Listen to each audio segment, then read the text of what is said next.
we are about, hopefully, if we get all the final okays, hoping to start a pilot implementation of my showcase at the end of the summer.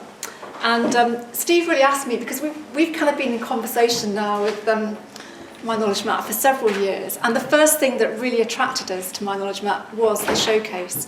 So I'm going to give you a little bit of an overview of our portfolio journey, and I guess why we've kind of thought really that My Showcase really addresses a lot of the needs that we see for an e-portfolio for medical students, but also probably for other healthcare professions as well.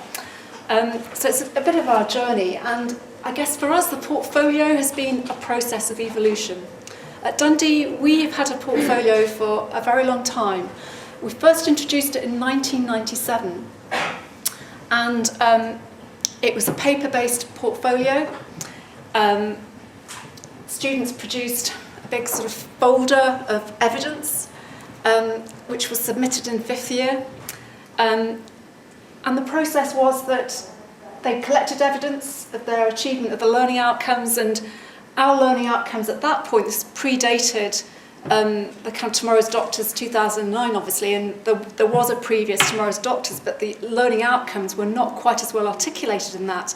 So the Scottish medical schools were using the Scottish Doctor 12 outcome model, which still had the kind of 3-circle approach in terms of the doctor as a professional, how they approach their practice and what the doctor's able to do. And there were 12 outcomes associated with that. So the students had to basically show in their portfolio evidence of how they were meeting these various learning outcomes. And then they had to reflect on their evidence. That portfolio was then submitted. It would be read by 2 examiners, and then they would then have a 40-minute viva. They'd already had their final knowledge exam and their final OSCE, and this was the final piece of summative assessment. And generally people did okay, but if people didn't do too well, they'd probably have to do a further OSCE, or they might have to have another portfolio viva just to kind of make sure that everything was covered. And so that was our portfolio process, and it worked for a number of years. And it was introduced, as I say, in 1997 with our 4th years then, and then by the time that they got to 1999, they were 5th years. They were the first group of students to actually use that as their final exit exam.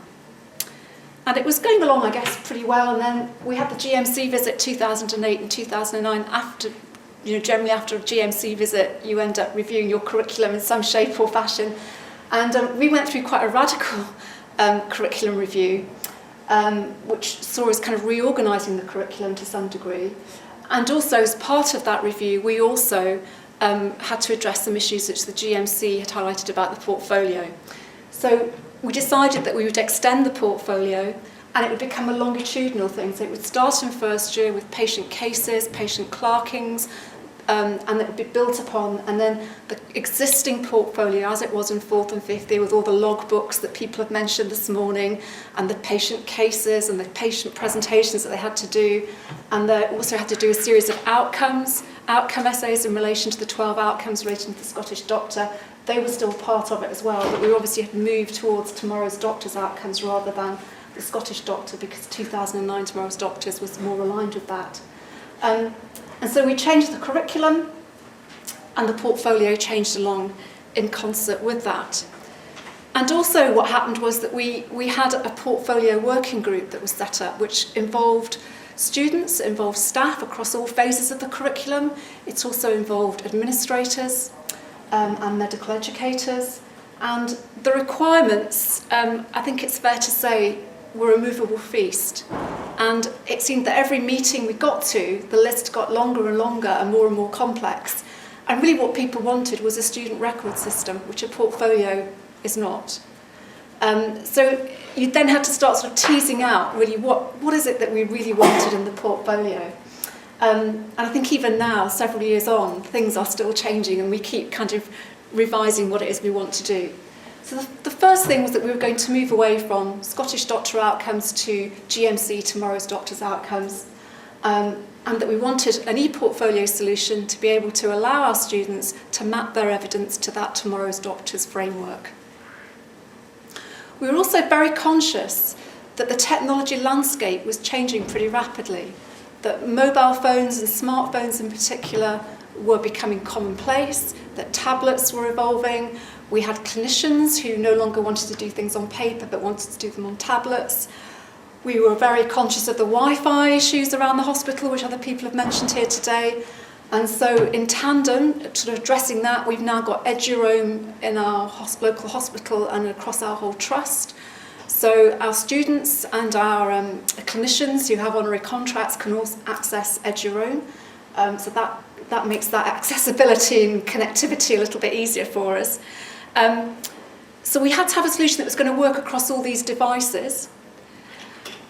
And I think we were also very conscious that the learning landscape was also changing, that technology was also changing that, and that there was very much this move away from the traditional kind of information transmission to a more learner-centred approach in medical education, which has probably been there for some time, really, in fairness, and we're probably a bit ahead of other kind of disciplines in higher education. We were also very conscious that contributing to that changing landscape was the fact that students were using other tools to support their learning. And very much as Tom was saying earlier, you know, we use social media in our daily lives, we use other tools, and we've brought those tools into our professional lives. And we see some of our students doing the same. And it was very clear that we had students maybe going off on the electives who were keeping blogs with fantastic insight and reflection. And then when you read their essays, they were kind of, you didn't really hear their voice, it wasn't that authentic. They were kind of writing because they had to do this essay. Whereas when you read their blogs, you really got a sense of what they were living through when they were in Malawi or in Nepal or wherever it was that they were doing their elective. And we were also conscious that they were both consuming and creating content in different places, not just from within the VLE and from textbooks, and that they were actually creating content, posting it onto YouTube, onto other channels. And how could we bring that into the portfolio? So there was a kind of challenge about how could we do that? And again, this whole notion of blogging, and I guess that to me relates to kind of digital storytelling. Medicine and healthcare professions are very much a story. They're a narrative. It's the patient narrative, the patient journey. And it seemed that students who were blogging, and not just students, but also looking at doctors, FYs and doctors in training, who kind of bemoaned the NHS portfolio, were similarly blogging, and fascinating insights into their daily life as a doctor, and fantastic reflection, and very authentic reflection. And then in 2011, there was an event, I think it was held in Leeds, and I couldn't go to it, but we kind of sent one of the team members along to it. And we heard, I think there was a session on Mahara, there was a session on PebblePad and various other things, and also there was my showcase. And at that time, my knowledge map had been working with Hull and David Soden there. And we saw that demoed, and at that point, I think it was kind of open, you could download it from GitHub or somewhere. So we did that, we put it on the local server, and we got our e-portfolio lead in, and we said, what do you think of this? And she was just kind of, you know, sold on it immediately. And part of that was because the simplicity of use. I don't have a screenshot of the original thing, but it was just so simple to use. It was very much like using a mag and, you know, dragging and dropping something. And she loved that simplicity.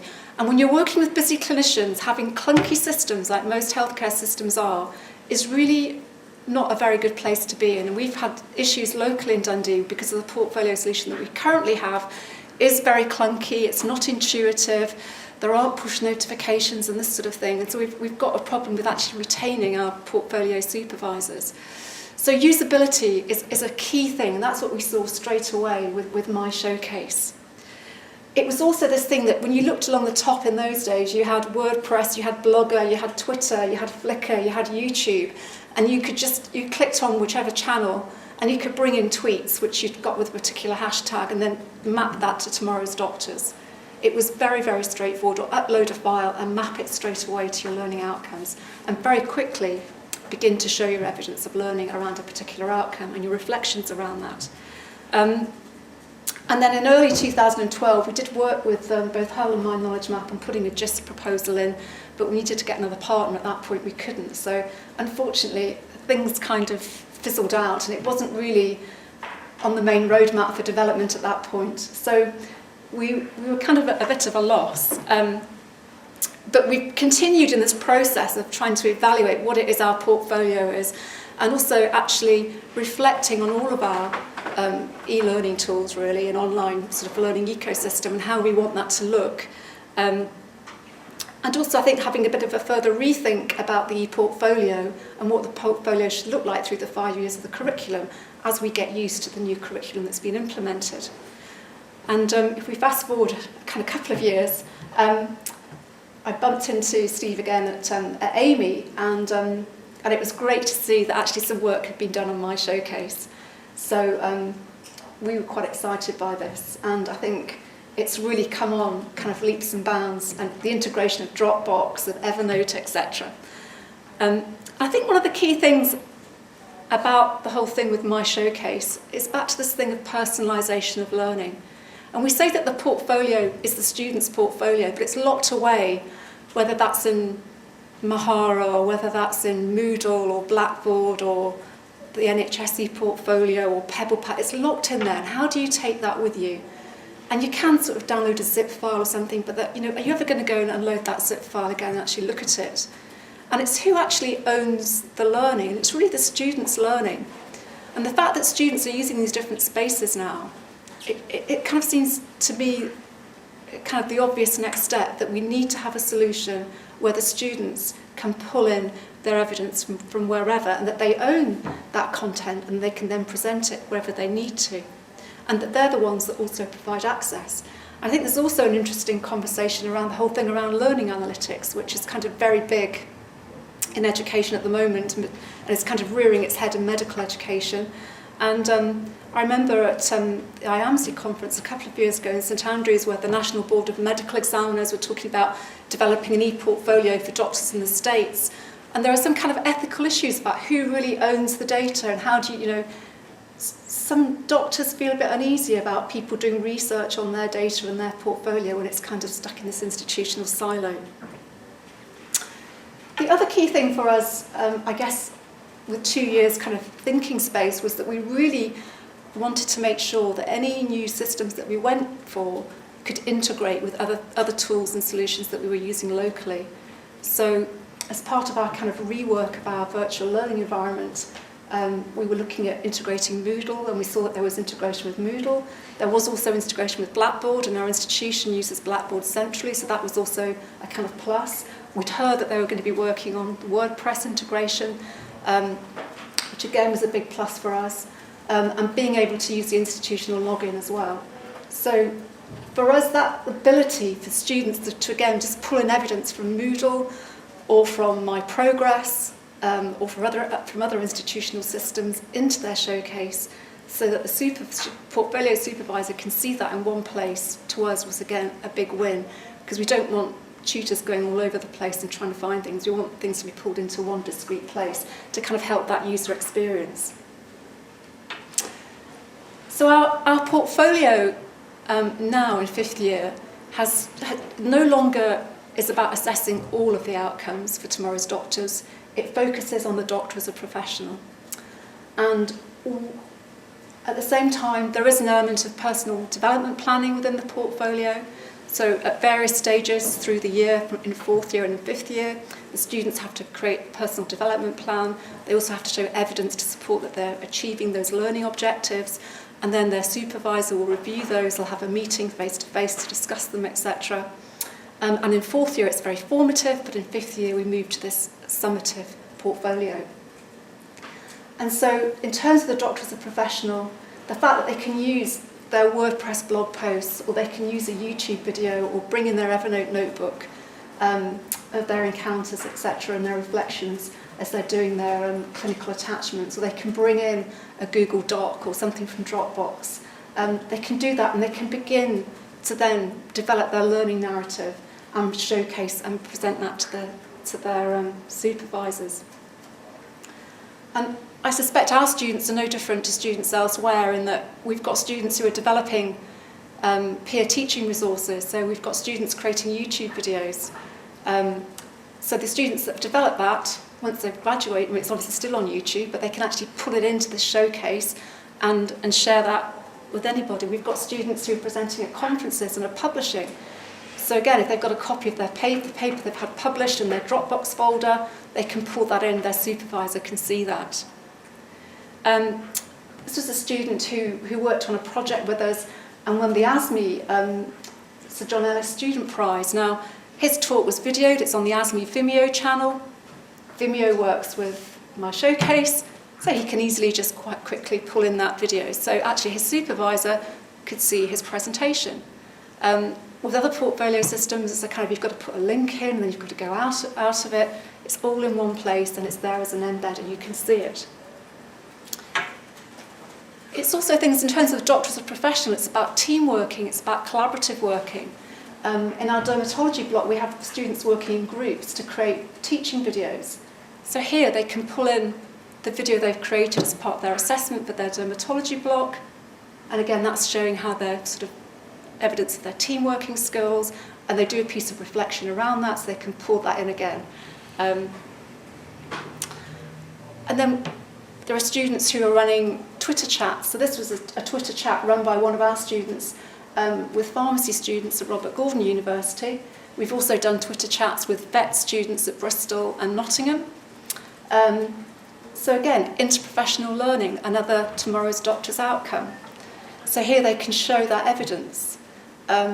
It's quite difficult to always kind of show evidence from maybe what they're doing in other sort of situations, but here it's very clear. They've got that discussion, they can bring in their tweets, and they can then reflect on what they've learned from these pharmacy students and the pharmacy staff at another institution. And I've used this example because just a few months ago, one of our ex-students wrote to me because he'd been involved in a project with him and two of his chums who developed a series of 6 online tutorials on musculoskeletal anatomy. And these are now integrated into our curriculum. He was applying for his surgical core training post, and he wanted to showcase this as part of his CV, and he'd lost the link. And again, it just struck me, if we'd had something like My Showcase, he could have pulled that in from the VLE, from WordPress, our VLE, and he could have then presented that as part of his core training application. So it's thinking about beyond the kind of life cycle of just being, you know, within your medical school or your nursing school or whatever healthcare profession you're involved in.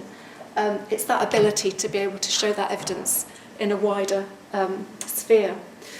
And then the other thing in terms of open badges, one of the things, we're quite interested in open badges in Dundee, and we're just sort of beginning to dip our toe in the water. And one area that we're doing that in is around developing skills as a digital teacher.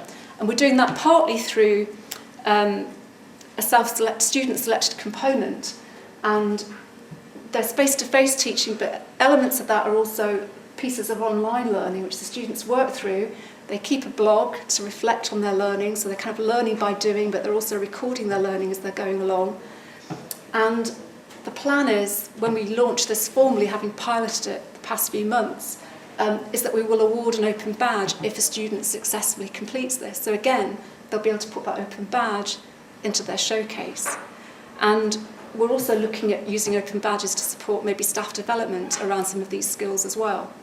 And I know that locally we have discussions with some of our clinicians about how can we support some of the trainees to develop their portfolio for teaching in medical education. So there's maybe an application there in terms of staff development as well with My Showcase.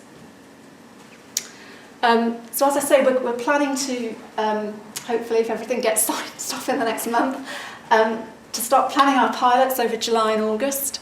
And we're going to do an 18-month pilot with our years 1 to 4. And also our education, social work and community education school colleagues will be doing similarly. They're also going to be piloting it. And we're going to be using it in conjunction with My Progress. So we see very much the two working together. And it's very much a case of our kind of portfolio journey really continuing, both for us as an institution, having been at this now for kind of 18 years, and also for our students.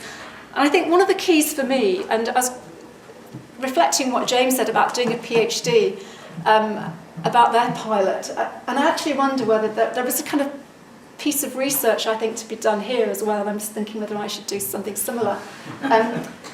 Because if you speak to most students, they absolutely loathe portfolios. And if you speak to most FYs or trainees, they loathe their e-portfolio. I was telling you at lunchtime how I like portfolios. Yeah, because the e-portfolio has become a tick box exercise. And it's a kind of institutional thing, and it looks ugly, and it doesn't play nice, and supervisors don't like it because it's not easy to engage with, and they can't find anything, and they've got to click in 50 places to try and find the bit of evidence. So I'm kind of intrigued as to see whether, you know, my showcase has the potential to kind of change the culture around portfolios, and whether we can move and really help our students into kind of more authentic learning, which is more kind of creative. And we actually hear more about the student voice rather than kind of forced reflection. So it becomes more real, and they actually get more out of it. So that's kind of what I'm left thinking about all of this, because it kind of seems to me resonate with the kind of whole student-centred approach. So that's kind of an overview, really, of our journey. Thank you. Do we have any questions for Natalie? Could I just ask what you're doing at the moment with the portfolios? Is it still the pre-existing paper-based version, or have you got an electronic version at the moment? We're using currently the NHSE portfolio for 4th and 5th year, and for years 1 to 3, it's they submit by email as kind of Word documents, portfolio cases, which then get emailed out to people. But it's very intensive. David, my colleague here, runs the school office. It's a very labour-intensive process, but it doesn't really tackle any of all the sort of 4th year case presentations, or the various bits and pieces of forms that are completed in 4th and 5th year on the various clinical rotations. So we're hoping that, you know, my progress will help us address all those elements. So again, cut down all the paper and the toing and froing of bits and pieces, and the duplication of entry of data and everything. Yes. So it's a question for Tom based on something that you said. At one point we were touching on being effectively, so some of the discussion earlier on was from Sean earlier on about supervisors getting stuff out of it as well as the students. And I'm wondering whether there's a way that my progress as a supervisory tool as well can push that over in my showcase, so that a supervisor can build a showcase based on what they've observed as well. It's come up a lot in nursing context, because at the moment it sounds like a lot of the mentors do use their mentoring experience as part of their CPD. So we know that there's a requirement for mentors to get some. I mean, at the moment mentors can actually print out the assessments that they've done with students, or can print out the email that they get and stick that in their paper portfolio. But what we're looking to do in the future, we're thinking of potentially maybe using open badges, so allowing observers to collect badges for doing different sorts of assessments. But we're interested in how that would play, particularly with maybe some of the older doctors, whether that would be something that they'd appreciate, or whether there'd be a better mechanism. So it is something that we're interested in and that we're thinking about, but it's not something that we've got any concrete plans for yet. I think there's potential around, you know, if you think about staff development and sharing what's going on kind of in medical education, that the fact that you can showcase not just to an individual but to a group or publicly, and whether there's some scope for people who are portfolio supervisors to then kind of share their own showcase, so that they actually begin to share good practice, you know, there's maybe scope for. And I think often lecturers aren't always aware of the resources that students have developed, and so again the student showcases may be a way for supervisors to actually discover resources that have been developed locally, which they can then reuse in different contexts. So I think I suppose in my head I'm kind of thinking of the clinical supervisor program that we have, that if they're going to be doing the supervisions and they're obviously building up to do teaching in the future, then that's a good way to showcase all the things that they've observed, all the things that they've supervised, all the presentation sessions that they've done. Pull that together as a showcase, effectively as a CD, and pull that through exactly what we can do. To me, it's kind of, in terms of the recognition of trainers framework, it strikes me that's the sort of evidence that you'd want to Yeah. be seeing rather than the tick boxing the GMC have gone for.